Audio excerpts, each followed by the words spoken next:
Hey guys, welcome back to my channel. मैं हूं वंदना राव। आ गई हूं आप सभी के सामने एक नए और एक इंटरेस्टिंग वीडियो के साथ। तो आज हम जानने वाले हैं कि बहुत सारी औरतें बोलती हैं कि मेरा पति मुझसे प्रेम क्यों नहीं करता।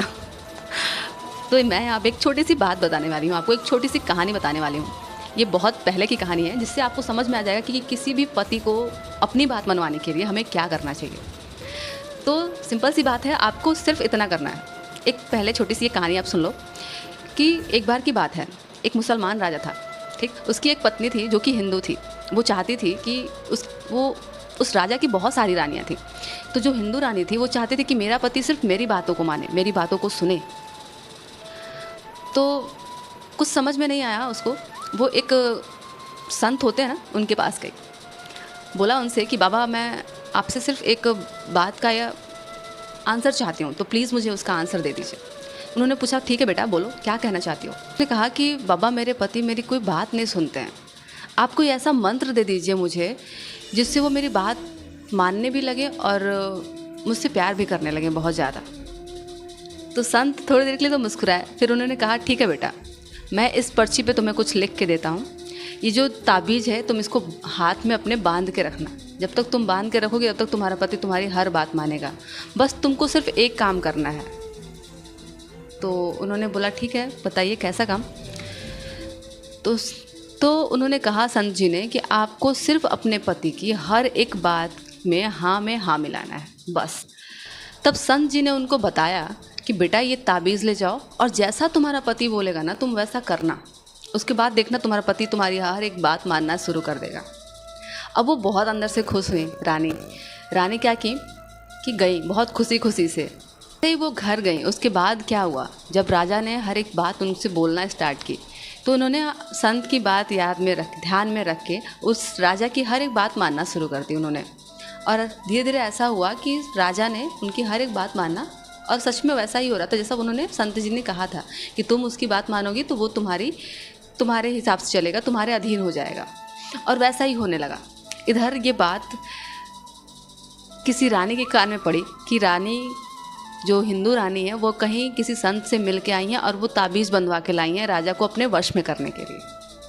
अब ये बात वो राजा तक पहुंचा दी कि राजा, आपको वश में करने के लिए हिंदू जो रानी है, उन्होंने ताबीज़ बंधवा के लाया है, वो आपको अपने वश में कर, इसलिए आप उनकी हर एक बात मानते हो।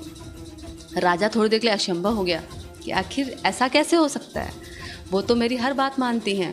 वहाँ पे फिर राजा ने रानी को बुलाया। राजा ने रानी को अपने दरबार में बुलाया। रानी आती है उनके पास।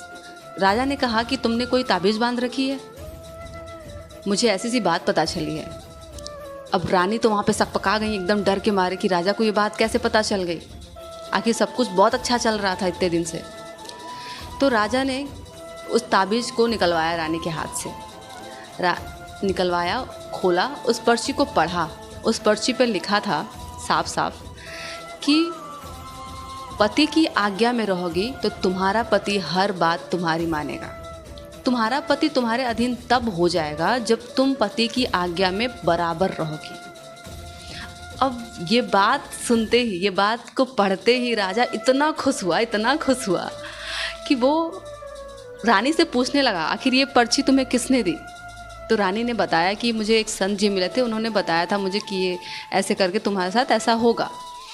राजा इतना खुश हुआ कि वो संत जी के पास गया और संत जी को खूब ढेर सारी मिठाइयाँ, मतलब जो भी उनको होता है, सिक्के वगैरह सब कुछ उनको दान दिया।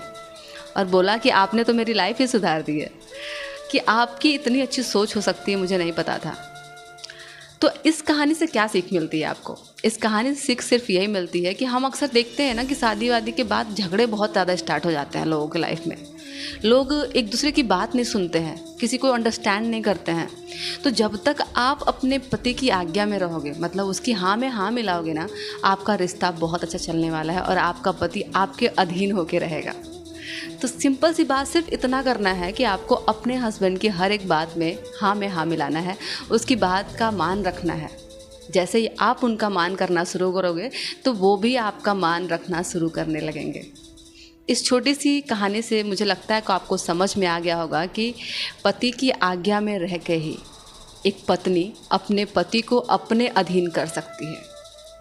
तो आशा करती हूँ आपको सारी बातें बहुत अच्छे से समझ में आई होंगी। तो इसी के साथ मैं लेती हूँ अलविदा, फिर मिलेंगे आपसे एक नेक्स्ट वीडियो में। तब तक के लिए बाय बाय, टेक केयर, सबा care and Radhe Radhe. Thank you so much to all of you.